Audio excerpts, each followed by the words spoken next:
안녕하세요, 배드마우스입니다. 장인 정신이 느껴지는 2D 픽셀, 독특한 컨셉의 게임 시스템 등 정말 그 매력을 소개하자고 하면 끝도 없지만 제가 최근 2026년 상반기 동안 해본 인디게임들 중 15개 정도를 순위를 매겨서 소개해보고자 합니다. 보면 아시겠지만 그중엔 꽤 특이한 게임도 많습니다. 바로 시작하겠습니다. 15위 스톤브릿지. 평가수를 보면 아시겠지만 아는 사람이 많이 없는 게임입니다. 저도 이 게임을 만든 인디 개발사로부터 키를 제공받아서 게임을 해봤었고요. 큰 기대를 안 했었는데 꽤나 독특하게 재밌습니다. 일단 이 게임은 자원관리 플러스 기지 운영 게임입니다. 처음에는 소수의 일꾼과 함께 시작하여 나무, 식량, 돌 등 기초자원을 생산하는 건물들을 먼저 만들어야 합니다. 이후 연구 쿨타임이 돌 때마다 화면에 다양한 선택지가 뜨는데 이걸로 필요한 자원을 더 얻거나 새로운 기술을 해금할 수 있습니다. 그렇게 해금한 기술로 돌보다 상위의 자원인 철을 얻거나 더 많은 노동자를 고용할 집을 짓거나 등등 기지를 발전시키는 겁니다. 다만 이 모든 건 오른쪽으로 쭉 이어지는 일자 형태의 다리 위에서 이루어지기 때문에 건물을 지을 때마다 점점 다리가 길어지는 거고요.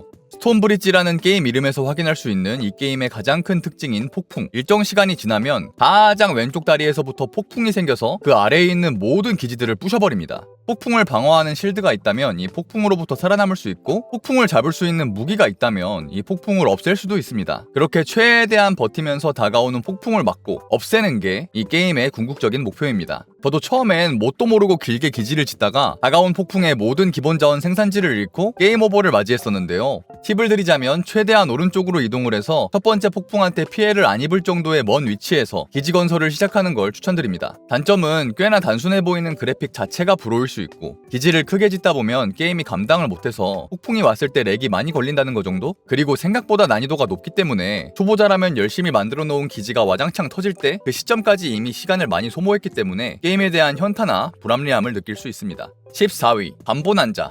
반보난자는 기본적인 체스 룰에 따라 말을 움직여서 적들 그리고 보스를 잡는 로그라이크 덱빌딩 체스 게임입니다. 다만 이제 업그레이드를 통해 나이트가 룩처럼 움직일 수도 있다든지 다양한 선택이 가능한 게 핵심 시스템이죠. 보스들도 일부러 체스말을 가리는 은신 컨셉, AI처럼 전략을 짜는 컴퓨터 컨셉 등 다양한 적을 마주칠 수 있는 것도 매력적이었습니다. 다만 단점은 난이도가 좀 극단적인 부분이 있다는 것. 내 체스말은 한번 잃으면 영구적으로 사라지기 때문에 기존 체스에서 하던 희생하면서 적을 잡는 플레이를 피하게 되는데, 그런 경우에 전략이 꽤나 애매해집니다. 적들의 AI가 꽤나 멍청해서 실제 체스라면 이미 진 상황을 그 멍청함을 이용해 역전할 수도 있긴 하지만, 그것 때문에 난이도를 좀 더 어렵게 만들었는지 갑자기 적들로 도배된 스테이지가 나온다든지 좀 그냥 숨이 막히는 구간이 생기더라고요. 그래서 결국은 퀸이라는 기물 하나에 적이건 나건 많이 의존하게 되는데, 그런 면에서 전략의 다양성이 떨어져서 그건 좀 아쉬웠어요. 13위 마스터 오브 피스. 역시나 체스와 비슷한 디자인의 맵에서 내 말들을 하나씩 놓아 움직여가며 적들과 보스를 잡는 로그라이크 전략 게임인데요. 사실 게임 시스템은 체스랑은 많이 다르고 SRPG와 같은 턴제 전략 게임에 가깝습니다. 다양한 용병말들을 업그레이드하고 수집하면서 전략적으로 이동하고 공격하여 결국 보스를 잡는 게 목표고요. 특유의 깔끔한 2D 디자인이 특히 마음에 들었습니다. 다만 진짜 아쉬운 게 제가 이거 데모 때부터 정말 기다려왔던 게임인데 컨텐츠가 너무 적습니다. 금방 게임이 끝나버려요. 업그레이드 할 요소도 많이 부족하고요. 좀 더 컨텐츠가 많이 업데이트 됐으면 좋겠습니다. 12위 슈퍼비트보이 3D. 전통 깊게 이어져온 빨간색 주인공이 장애물들을 피해 와다다다 달리는 스피디한 플랫포머 인디게임인데 3D 버전으로 나왔습니다. 스테이지마다 숨겨진 밴드를 먹거나 뭔가 특정 조건을 달성하면 새로운 캐릭터들이 해금되는데요. 전 이게 처음엔 단순히 스킨인 줄 알았는데 점프력 등 성능이 다 달라서 꽤나 재밌게 즐겼습니다. 중간중간에 미니게임들도 신박했고요. 다만 개인적으로는 생각보다 금방 끝나버려서 콘텐츠의 적은 양이 아쉬웠어요. 가격도 27,000원이면 싼 게임은 아니기 때문에 액박 패스로 무료로 즐기거나 50% 이상 할인할 때 구매하는 걸 추천드립니다. 11위 비니스 오레사. 오레사라는 곳에서 요물을 찾으러 내려가며 마주치는 다양한 적들을 때려잡는 덱빌딩 RPG입니다. 기본적인 만화가 있고 이 만화를 소모하는 다양한 카드를 모아 덱을 만들어 나가고, 그리고 그 덱 파워를 요물과 동료 등으로 보강하는 여타 다른 덱빌딩 게임들과 공통점들이 많은 게임인데, 시작할 때 진영, 영웅, 동료 이렇게 세 종류를 각각 다르게 고민하며 선택할 수 있는 게 특이하고요. 덱빌딩 게임은 보통 전투에서 정적이기 마련이지만 카드를 쓸 때마다 실제로 화면의 캐릭터가 주먹을 내지르거나 움직이며 싸우는 연출이 마치 액션 게임처럼 느껴집니다. 그리고 실제로 이런 연출이 무의미하지 않은 게 게임 캐릭터가 서 있는 위치가 어디냐에 따라 적을 밀쳐내어 서로 부딪히게 하거나 다수의 적을 한 번에 때리거나 다양한 효과를 발휘하는 카드들이 존재해요. 3D와 2D가 섞인 듯한 그래픽도 꽤 나쁘지 않고요. 다만 이 게임도 인디게임치고 27,000원이면 싸지 않은 가격이 전략이기도 하고 게임 시스템 또한 카드 선택 시 안 받는다는 선택이 없어 강제로 덱이 뚱뚱해지는 게 좀 마음에 안 들기도 하더라고요. 그래픽도 그렇고 참 볼만한데 뭔가 많이 심심할 수 있습니다. 10위 뮤제닉스. 특유의 그래픽에서도 보이겠지만 아이작으로 유명한 제작자 맥 밀런이 개발한 고양이 육성 및 현재 전략 로그라이크 RPG입니다. 장르만 봐도 벌써 특이한데 실제로 그렇습니다. 큰 집에 다양한 고양이들을 키우면서 얘네들을 전사, 탱커, 궁수, 마법사 등 다양한 클래스로 나눠 선제 전투를 하는 전장으로 내보내 모험을 시키고요. 순서마다 이동, 공격, 특수 능력을 쓰는 평범한 턴제 전투를 합니다. 다만 그 그래픽이 너무 귀여우면서 기괴하기도 하고 전투 중 강제 종료하고 재시작하는 꼼수를 쓴다면 게임 내 캐릭터가 경고를 하거나 영구적으로 캐릭터에게 불이익이 가는 등 개발을 오래 해서 그런지 확실히 디테일들이 살아있습니다. 모험에서 강해진 상태로 생존한 고양이가 다시 집으로 돌아와 얘네가 나이를 먹는 동안 늙어서 죽지만 않는다면 교미를 해 자식도 낳는데 자식들이 부모의 다양한 특성을 물려받습니다. 그렇게 귀여운 고양이들을 계속 강하게 만드는 게 이 게임의 핵심 재미 포인트이기도 하죠. 다만 결국 전 이 교미와 모험을 반복하는 과정이 너무 노가다성이 심하게 느껴지더라고요. 열심히 키워놓은 고양이가 죽으면 거기서 대가 끝나는 게 너무 허무하기도 하고요. 그리고 제 기준에서 32,000원이면 인디게임 치고 꽤 비싸요. 그래도 50% 수준의 할인을 한다면 구매를 추천해드리고 싶네요.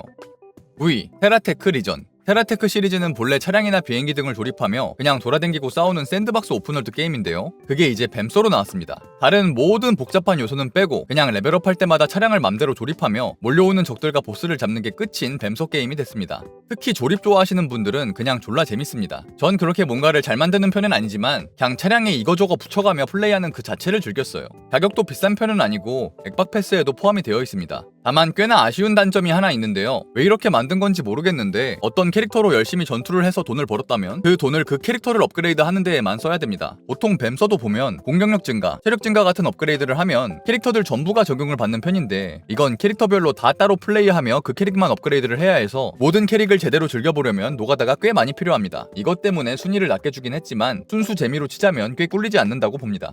8위 압솔룸. 나름 깊이가 있는 특유의 판타지 세계관에서 마법을 금지시킨 태양왕을 처치하러 떠나는 로그라이크 액션 게임입니다. 검, 주먹, 총, 마법까지 다양한 방식으로 싸우는 주인공들이 마법과 필살기를 해금해 나가며 점점 강력해지는 시스템이고요. 옛날 오락실 게임기에서 하던 던전앤드래곤2처럼 콤보 쌓는 맛도 있습니다. 협동 플레이도 가능하고요. 선택에 따라 갈라지는 길이나 퀘스트, 퍼즐 등 지루하지 않게 독특한 요소들이 있는 것도 꽤 괜찮았습니다. 회피나 패링하는 손맛도 좋았고요. 다만 역시 거의 3만원이나 하는 게임값에 비하면 전체적인 스토리나 보스의 분량이 상당히 부족했고 캐릭터의 성능 차이도 심했으며 유물을 통해 강해지는 게 살짝 밋밋했던 게 불호였습니다. 역시나 50% 이상 큰 할인을 할 때 구매하거나 액박 패스를 통해 무료로 즐기는 걸 추천드립니다. 7위 뱀파이어 크롤러즈. 뱀소 회사의 신작 던전 크롤러 게임입니다. 던전 크롤러라 함은 말 그대로 던전을 돌아다니면서 마주한 몬스터를 잡거나 템을 파밍하거나 하는 던전 모험 게임을 말하는데요. 게임 이름에 뱀파이어라는 단어가 들어가는 만큼 기존작 뱀소에서 볼 수 있었던 무기나 유물들 그리고 캐릭터들을 여기서도 볼 수 있습니다. 게임 방식 자체는 엄청 간단해요. 던전 내부를 WASD로 한 칸씩 돌아다니면서 마주치는 몬스터들을 자신의 전투덱으로 열심히 잡으면 되는데요. 카드들은 마나를 소모하고 연속으로 카드를 쓸 때 소모되는 마나가 1마나, 2마나 이런 식으로 이어지는 숫자가 되면 공격력이나 효과에 보너스를 받게 됩니다. 그래서 그냥 01234, 01234 하다 보면 게임에 금방 적응할 수 있습니다. 이렇게 단순한 게임 방식 때문인지 개인적으로 데모 플레이를 했을 땐 꽤나 재미가 없었는데 정식으로 출시하며 각자 컨셉이 다른 캐릭터들이 추가되고 카드에 보석을 넣는 식으로 01234 순서뿐만 아니라 다른 식으로 마나를 사용해도 콤보가 이어져 보너스를 받을 수 있는 시스템이 추가되면서 게임이 많이 재밌어졌더라고요. 그래서 이거 정식 출시되고 며칠간은 그냥 하루 왼종일 이 게임만 했습니다. 근데 제 욕심인진 모르겠지만 스테이지 자체도 적기도 하고 콤보가 아무리 다양해진다고 해도 결국엔 고점이 다 비슷해지는 느낌이라 게임이 많이 달라지지는 않더라고요. 그래도 1,500원이라는 싼 가격에 이 정도면 정말 잘 만든 게임이라고 생각합니다. 심지어 액박 패스에도 포함되어 있고요. 언제든지 저장이 가능하고 반복적인 로그라이크 게임이라 딱히 긴 스토리가 있진 않기 때문에 부담 없이 한 판 한 판 즐기기 좋아서 꼭 해보셨으면 좋겠네요. 6위 블랙자켓. 현재 로그라이크 방식의 블랙잭을 섞어놓은 인디게임입니다. 제가 원래 카드게임을 좋아하는데 액박 패스에 이게 뜬 거 보고 한글 지원을 안 하는데도 그냥 해봤는데요. 와 진짜 재밌습니다. 블랙잭은 카드를 뽑아서 숫자를 합쳐 21을 넘기지 않고 상대보다 많은 수를 만들어내면 되는 게임이에요. 딱 21을 만들면 무조건 이기고요. 그러면 판돈을 따가는 거죠. 근데 두 장을 뽑아서 상대와 비교하는 원래 블랙잭과는 다르게 이 게임에서는 서로 돌아가며 여러 장을 뽑습니다. 뽑은 카드가 마음에 안 들면 팔목에 카드를 숨겨놓을 수도 있고요. 그리고 상대의 카드를 마이너스로 만든다든지 불로 태워서 카드를 없앤다든지 하는 다른 여러 효과들도 존재합니다. 보통 카드 게임은 덱에서 다음 장이 뭐 나올지 모르는데 이렇게 카드에 표시를 해놓는다면 덱 메뉴에 있을 때 어떤 카드인지 유추할 수도 있고요. 그러니까 좀 다채로운 버전의 블랙잭이라고 할 수 있죠. 아까 말했듯 한글은 지원 안 하지만 캐릭터별 스토리에 크게 신경 안 쓸 거라면 큰 영어 실력이 필요 없습니다. 저도 대부분의 컷신은 스킵하고 게임 그 자체를 즐겼어요. 그냥 보이는 효과 외에도 그림으로 된 카드들을 놨을 때 잭이 킹을 칼로 찌른다든지 퀸을 만나면 킹의 숫자가 올라간다든지 플레이를 해봐야만 아는 숨겨진 카드 조합도 있어서 그런 것도 하나하나 알아가다 보니 반복적으로 계속 이 게임을 하느라 시간이 살살 녹았습니다. 굳이 한글 안 되는 게임을 제값 주고 사기보단 할인하거나 한글 패치가 나오면 구매하거나 게임 패스로 게임을 즐기는 걸 추천드립니다. 근데 진짜 재밌게 했어요. 5위 발라트로. 6위의 블랙재킷 게임을 제가 방송에서 하루종일 하고 있으니까 한 시청자가 발라트로를 해보라고 해서 그것도 액박 게임 패스에 있길래 해봤습니다. 이야, 이게 더 재밌네. 발라트로는 포커 룰 기반의 도파민 넘치는 덱빌딩 게임입니다. 포커처럼 하이카드부터 포카드까지 다양한 카드 조합이 존재하고 그런 조합을 만들면서 스테이지마다 일정 점수를 넘기는 게 목표인데 그렇게 돈을 벌면서 행성 카드를 구매해 특정 조합의 가치를 높이거나 타로 카드를 구매해 카드 자체의 효과를 추가하거나 아니면 조커 카드를 구매해 카드 조합 점수의 보너스를 받게 하는 등의 다양한 업그레이드 방법이 있었습니다. 역시나 그러다 보니 이 게임도 저에게 많은 시간을 뺏어갔죠. 단점은 이게 한글 지원을 하긴 하는데 번역이 좀 똥같은 경우가 있어요. 근데 그걸 개선해주는 유저 번역 모드가 있으니 발라트로 마이너 갤러리에서 받아서 설치해주시면 됩니다. 4위 블레이블루 엔트로피 이펙트 X. 블레이블루 시리즈는 원래 꽤 역사가 있는 격투 게임입니다. 하지만 이번 작은 로그라이크 액션 게임으로 나왔는데요. 야, 이거 진짜 깔끔하게 잘 만들었습니다. 일단 애초에 어느 정도 성공한 IP다 보니까 캐릭터들이 다 매력이 넘칩니다. 데드셀과 같이 다른 게임과 콜라보한 캐릭터도 있고요. 이런 캐릭터들 중 하나를 골라 여러 스테이지들을 도전을 하면 되는데요. 대부분의 스테이지들은 다른 로그라이크 액션 인디게임들처럼 계속 강해지는 적들과 보스들을 잡으러 반복적으로 도전하는 그런 느낌이고요. 대신 이게 원래 격투 게임이라 그런지 캐릭터들마다 콤보가 정말 다양합니다. 저 같은 손가락 느린 사람들이 감당하기 어려울 정도로 많기도 합니다. 그리고 퍼즐 요소가 있는 맵들도 있는데 이게 꽤나 숨겨진 장소라든지 이런 걸 엄청 디테일하게 잘 만들어 놨더라고요. 이걸로 만든 제 채널의 쇼츠 또한 많은 사랑을 받았고요. 감사합니다.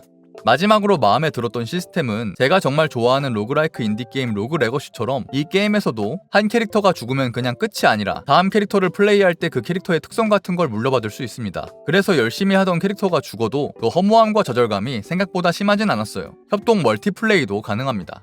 그리고 이 게임이 PC판은 이름이 블레이블루 엔트로피 이펙트고 콘솔판은 뒤에 X가 붙는데 스토리 진행 순서만 다를 뿐 내용은 다 똑같습니다. 단점은 이게 한국어를 지원하는 게임인데요. 다른 콘솔이 아닌 액박 패스로 X 버전 플레이를 하면 자막 누락 패치 적용이 안 돼서 스토리 컷신에서 자막이 안 나옵니다. 3위 바로니. 생긴 것만 보면 참 똥냄새가 나는데요. 디테일이 장난 아닐 정도로 잘 만든 1인칭 로그라이크 던전 크롤러 RPG입니다. 게임의 목표는 마을을 구하기 위해 던전 최하층으로 내려가 보스를 잡는 건데요. 다양한 종족과 직업 중 하나를 골라 위험천만한 던전에서 실시간으로 함정을 피하고 밥도 먹고 몬스터도 잡으며 레벨업을 통해 강해질 수 있습니다. 최대 4인까지 멀티플레이도 가능한데 이건 한번 죽으면 끝인 게임이기 때문에 서로 살려줄 수 있는 멀티플레이가 더 쉽고 재밌는 편이에요. 물론 저도 게임 같이 해줄 친구가 별로 없어 대부분의 트라이를 혼자 했지만요. 아이템 감정 시스템, 아이템 무게 시스템, 장비의 마모와 파손, 저주, 종족별 평판 시스템, 그리고 행동에 따라 달라지는 숙련도 시스템 등 게임이 엄청나게 디테일합니다. 설마 이게 되겠어? 하는 거 다 됩니다. 근데 RPG라는 게임 시스템에 로그라이크를 섞어버리니 한번 트라이할 때마다 엄청나게 긴 시간이 소모되는데 죽으면 다 끝나버려서 그게 좀 많이 허무하긴 했어요. 게임이 많이 어렵기도 하고요. 근데 2위에 기록할 만큼 정말 잘 만든 게임임에는 틀림없었습니다. 2위 슬레이더 스파이어 2. 마나를 소모하는 다양한 카드들로 전투덱을 설계하면서 적들을 잡고 유물과 포션으로 점점 더 강력해지며 반복적으로 모험을 시도하는 덱빌딩 로그라이크 RPG입니다. 애초에 전작인 슬더스 1이 같은 장르의 게임들 중 그냥 1등이라고 말할 수 있는 게임이었죠. 물론 2도 역시나 더럽게 잘 만들었습니다. 특히 좋았던 부분은 멀티플레이 시스템이 생기며 서로 도우며 모험을 할 수 있게 된 부분이 또 하나의 꿀잼 요소가 되었다는 겁니다. 물론 디코가 없을 땐 멀티플레이에서 소통할 수 있는 요소가 적기도 하고 최근엔 많은 너프 패치로 사기를 칠 수 있는 요소들을 줄이며 게임이 노잼이 됐다는 욕을 먹고 평가가 복합적까지 내려갔지만 저는 출시할 당시부터 며칠 내내 이 게임만 했습니다. 오히려 이제 부정적 평가도 많이 받았으니 후속 패치를 통해 열심히 평가를 회복할 수 있지 않을까 기대를 하고 있습니다. 1위 임페르낙스. 제가 또 큰 맵을 돌아다니며 적들을 잡고 숨은 길을 찾는 그런 메트로베니아 장르를 좋아하는데 임페르낙스는 십자군 전투에서 돌아온 기사인 주인공이 저주와 악마 군단으로 피폐해진 고향 땅을 지키는 스토리를 가진 그런 메트로베니아 액션 게임입니다. 제 스타일인 도트 그래픽부터 특유의 사운드와 연출도 아주 화끈하지만 이 게임의 진짜 재밌는 점은 바로 선택인데, 스토리 진행 중 맞이하는 수많은 선택에 따라 주인공의 성향, 즉 선과 악이 바뀌며 또 그에 따라 스킬도 바뀌고 스토리도 바뀝니다. 이 고전 스타일의 픽셀 게임이 무려 총 5개 이상의 엔딩을 갖고 있어요. 1회차에 평범한 엔딩을 보는 데에는 긴 시간이 걸리진 않지만 그것 때문에 계속 게임을 다시 반복하게 만듭니다. 게임 시스템 자체도 독특하고 재밌습니다. 낮과 밤이라는 시간에 따라 몬스터의 성질도 바뀌고 특정 시간대에서만 진행되는 퀘스트도 있어요. 전투 난이도도 꽤 적당하지만 너무 쉽진 않아서 계속해서 도전하게 되는 중독성도 높고요. 그냥 할인 없이 사도 전혀 안 아까울 게임성을 가졌다 생각합니다. 아무튼 저의 2026년 상반기에 즐겼던 최고의 인디게임은 인페르낙스인 것 같습니다. 영상은 여기까지입니다. 봐주셔서 감사합니다. 베바베바.